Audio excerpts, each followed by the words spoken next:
yan sa'yo. Sobrang siyata ka mo sa alak. Akala mo kasi sakay ang tiyan mo. Kaya pa Kaya ba? mo, mauubusan ka ng alak. Yung limong yan, talagang babagsak ka. O, dahan-dahan ka lang. Ano ka ba? Teka, paingin niyo sa para hindi masmasan. Inom pa tayo. Oo, nandiyan ang alak.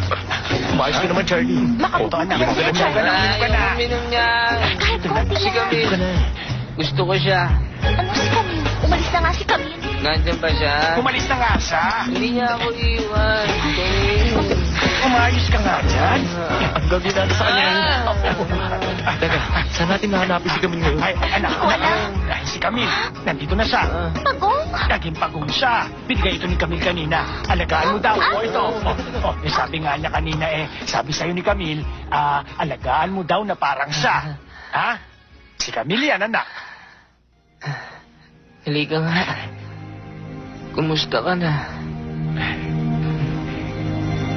Namiss kita. Alagaan mo siyang mabuti. Charlie.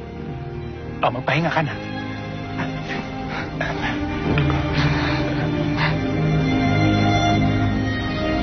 Damdaman.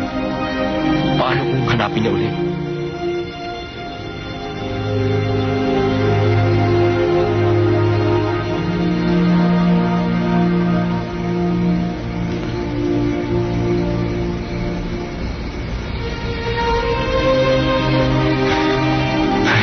Yan si Charlie. Ngayon ko lang siya nakakita ang lalasing.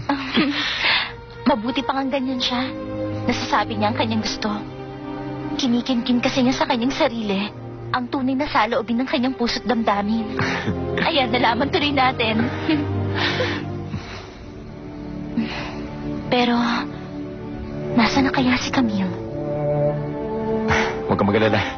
Kapag natapos na ang problema natin sa Heaven's Gate, may oras na tayo para hanapin kung nasan siya. Makikita rin natin si Camille.